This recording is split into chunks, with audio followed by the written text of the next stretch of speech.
جو NRO لینا تھا وہ لے لیا ہے، اور اب NRO لینے کے بعد انہوں نے آنکھیں دکھانا شروع کر دی ہیں، اور باقاعدہ طور پہ اسٹیبلشمنٹ کو، ملٹری لیڈرشپ کو آنکھیں نہیں دکھا رہے، گھور نہیں رہے، بلکہ غنڈہ گردی پہ اتر آئے ہیں۔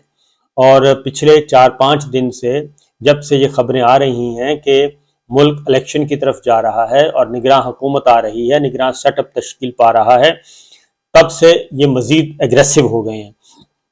اور اب یہ کہہ رہے ہیں کہ خبردار اگر ہماری طرف آئے اور ہمیں چھیڑا، تو اگر ہمیں چھیڑا تو ہم یہ کر دیں گے۔ ایون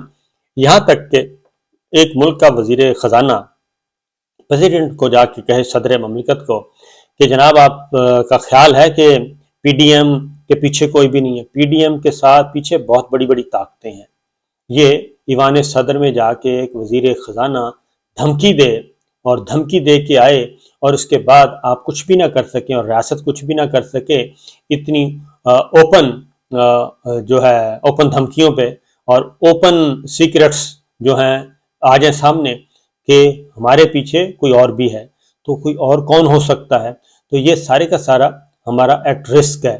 سیکیورٹی ایٹ رسک ہے ہماری۔ تو اس پہ کس کو سوچنا ہے؟ اس کو سوچنا ہے ہماری اسٹیبلشمنٹ کو، ملٹری لیڈرشپ کو، ہماری فوجی ہماری جوڈیشل لیڈرشپ کو، جوڈیشری کو سوچنا ہے، ملٹری کو سوچنا ہے، اسٹیبلشمنٹ کو سوچنا ہے کہ بھائی یہ ہم کس طرف جا رہے ہیں، یہ ملک ہم نے کس کے حوالے کر دیا ہے؟ ان لوگوں کے حوالے کر دیا ہے کہ جن کی پرائورٹی پہ نہ پاکستان ہے اور نہ پاکستان کے عوام ہے، نہ پاکستان کی سیکورٹی ہے، نہ پاکستان کی معیشت ہے، نہ پاکستان کا امن و امان ہے۔ یہ ان لوگوں کے حوالے کر دیا، اور وہ سارے کے سارے اس پہ بات کرنے کے لیے تیار نہیں ہیں۔ کوئی ایک نہیں آتا کہ صرف صبح سے لے کے شام تک 10 پریس کانفرنسیں، کوئی 15 پریس کانفرنسیں ہو چکی ہیں، کراچی سے بھی وہی ہو رہی ہے، لاہور سے بھی وہی ہو رہی ہے، کوئٹہ سے بھی وہی ہو رہی ہے، اسلام آباد سے بھی وہی ہو رہی ہے، پنڈی سے بھی وہی ہو رہی ہے۔ ایک ہی رونا، ایک ہی پٹنا ساروں نے ڈالا ہوا ہے، اور وہ ہے جی عمران خان، پاکستان تحریک انصاف، اس لیے کہ اس کی مقبولیت بڑھ رہی ہے، الیکشن کی وہ بات کر رہا ہے، اور الیکشن ہوتے ہیں تو ان ساروں کا ستیہ ناش ہو جاتا ہے، سارے آؤٹ ہوتے ہیں۔ تو اب غنڈہ گردی پہ اتر آئے ہیں، اور مسلسل دھمکیاں دے رہے ہیں ملٹری لیڈرشپ کو اور اسٹیبلشمنٹ کو اور جوڈیشری کو کہ خبردار اگر آپ نے ہمارے راستے میں رکاوٹ بننے کی کوشش کی، ہمارے پیچھے بڑی فورسز ہیں، تو ہماری اسٹیبلشمنٹ کو سوچنا ہے، اور اسٹیبلشمنٹ کو ہی سوچنا پڑے گا، اور اس کے علاوہ کوئی حل نہیں ہے، کیونکہ یہ جو تجربہ کیا تھا، یہ ڈرائنگ روم میں بیٹھ کے جس نے یہ فیصلہ کیا تھا، اس نے اور اس کے ساتھ 3-4 اور تھے، اس سے زیادہ کوئی نہیں تھے، 1+3 اور 1+4 نے جو ڈرائنگ روم میں بیٹھ کے سارے تانے بانے بنے سازشوں کے،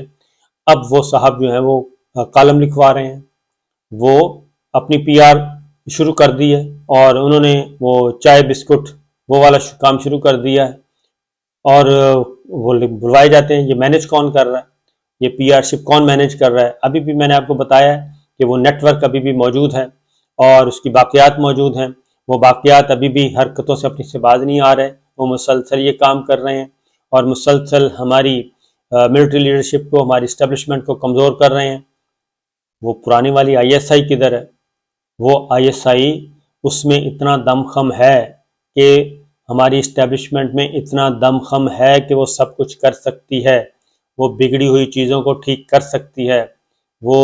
یہ ورنہ وہ اس وقت ہو یہ رہا ہے کہ جیسے آپ بھیڑوں کے چھتے کو چھیڑتے ہیں نا، وہ بھونڈوں کے چھتے کو چھیڑتے ہیں، تو سارے کے سارے بھیڑ جو ہیں بھونڈ آپ پہ لپک پڑتے ہیں اور آپ پہ پل پڑتے ہیں۔ تو اس وقت مراسلہ سرکار یہ کر رہی ہے ہماری اسٹیبلشمنٹ کے ساتھ اور ہماری ملٹری لیڈرشپ کے ساتھ کہ تھوڑی سی ہلکی سی بھی وہ دیکھتے ہیں کہ حرکت ہو رہی ہے اور کوئی ادروائز سوچا جا رہا ہے، آؤٹ آف دی باکس سوچا جا رہا ہے، وہ فوراً حملہ آور ہوتے ہیں، اور یہ ہونا ہی تھا، اور یہ اس سے بھی زیادہ ہونا ہے۔ تو ہمارے ہاں میرے ایک بزرگ ہیں، ان سے میری کبھی کبھی بات ہوتی رہتی ہے، اور دعاؤں کے لیے بھی بات کرتے ہیں اور پاکستان کے لیے بھی بات کرتے ہیں۔ تو ان سے میری دوبارہ بات ہوئی کہ ہم یہ کدھر جا رہے ہیں، کیونکہ گوادر کی صورتحال، بلوچستان کی صورتحال بہت ہی خطرناک ہو چکی ہے۔ تو دوسری جانب خیر و فلاح کی کوئی خبر نہیں آ رہی، اور ان کے موجودہ حکومت ہے۔ تو انہوں نے کہا کہ یہ سارا کام بالکل ہو سکتا ہے، اور اس کے لیے بہترین، وہ کہتے ہیں کہ میرے پاس ایسی ہیں نصیحتیں ہیں اور ایسا روڈ میپ ہے، کچھ ہم بھی سوچ سکتے ہیں، کچھ ہم بھی کرتے ہیں، تو یہ آرام سے ہو سکتا ہے۔ وہ کہتے ہیں یہ 2-3 ہفتوں کے اندر اندر یہ جتنے بھی بول رہے ہیں اس وقت، جو تھریٹ جو دھمکیاں دے رہے ہیں ریاست کو اور ریاستی اداروں کو دوبارہ سے، جوڈیشری کو، ملٹری لیڈرشپ کو، اسٹیبلشمنٹ کو، تو ان کا علاج بہت آسانی سے ہو سکتا ہے۔ اور اس کے لیے وہ کہتے ہیں کہ میں بات کروں گا، وہ مجھ سے بھی انہوں نے کھل کے بات نہیں کی، انہوں نے کہا جی ہمارے پاس ہیں اور ہم بالکل انشاءاللہ العزیز ایسے راستے دکھا سکتے ہیں کہ جس سے آرام سے ہم آگے بڑھ سکتے ہیں اور کوئی چوں تک نہیں کرے گا۔ تو بہرحال وہ کہتے ہیں جی میں تو صرف کوئی تگڑا آدمی بات کرے گا تاکہ میری بات فیصلہ ساز قوتوں تک پہنچے تو میں پہنچاؤں گا۔ بہت ہی نیک بزرگ ہیں، نیک آدمی ہیں اور وائز وزڈم والے ہیں، ایسا نہیں ہے۔ تو بہرحال جی، تو اللہ کے نیک بندے یہ سارے بیٹھے ہیں، سب اس وقت افسردہ ہیں پاکستان کی صورتحال پہ۔ تو بہرحال ہماری اسٹیبلشمنٹ کو یہ سوچنا ہے کہ وہ کس کے ساتھ، کن پہ اعتبار کیا جا سکتا ہے۔ اور وہ جو بابا جی ہیں جو جانے کے بعد بھی کہتے ہیں کہ میں نہیں گیا، اور وہ ایک نئی روزانہ سازشوں کے نئے تانے بانے بن رہے ہوتے ہیں، تو ان پہ بھی نظر رکھنی چاہیے۔ اور جب تک ان کے نامینیز، جب تک ان کے رشتہ دار بیٹھے ہیں اہم پوسٹوں پر، جب تک آپ ان کو آگے پیچھے نہیں کریں گے، ایک نئی انڈیپینڈنٹ پالیسی کے ساتھ نہیں آئیں گے اور آزادانہ فیصلے نہیں کریں گے، اس وقت تک یہ ممکن نہیں ہے کہ کوئی سسٹم میں آپ بہتری لا سکیں یا کچھ صورتحال میں بہتری آ سکے۔ آپ کی تمام خبریں لیک ہوتی ہیں، آپ کی تمام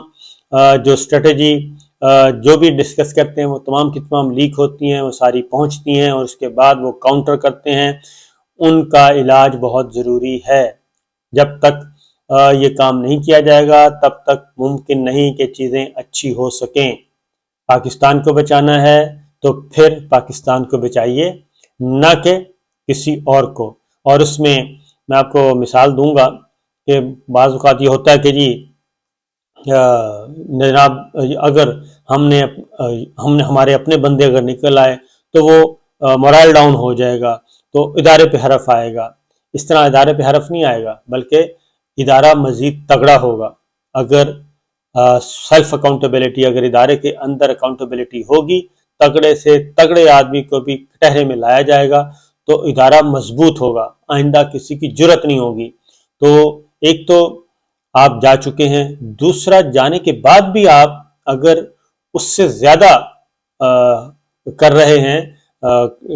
پرابلم کریٹ کر رہے ہیں، اس سے زیادہ پرابلم کریٹ کر رہے ہیں، اس سے زیادہ سازشوں کے تانے بانے بن رہے ہیں، تو پھر علاج ضروری ہے۔ اور مجھے مسلح افواج پہ، اپنی مسلح افواج پہ بھی اور ہماری اسٹیبلشمنٹ پہ بھی اور ہمارے انٹیلیجنس اداروں پہ بھی، ان پہ مجھے پورا یقین ہے کہ وہ یہ سب کچھ کر سکتے ہیں، لیکن اس کے لیے ضروری ہے کہ ایک دفعہ آپ کو فرنٹ فٹ پہ کھیلنا ہوگا۔ پھر یہ نہیں ہے کہ جی وہ فلاں یہ کہے گا اور فلاں یہ کہے گا، کیونکہ اصل خوف ان کو ہے جو ان کے ساتھ جڑے ہوئے ہیں اور جنہوں نے تانے بانے بنے، ان کے مفادات ہٹ ہوں گے۔ آپ ادارے کے مفادات ہٹ نہیں ہوں گے، ادارہ مضبوط ہوگا۔ تو فی الحال اتنا ہی، اجازت دیجیے، اللہ حافظ۔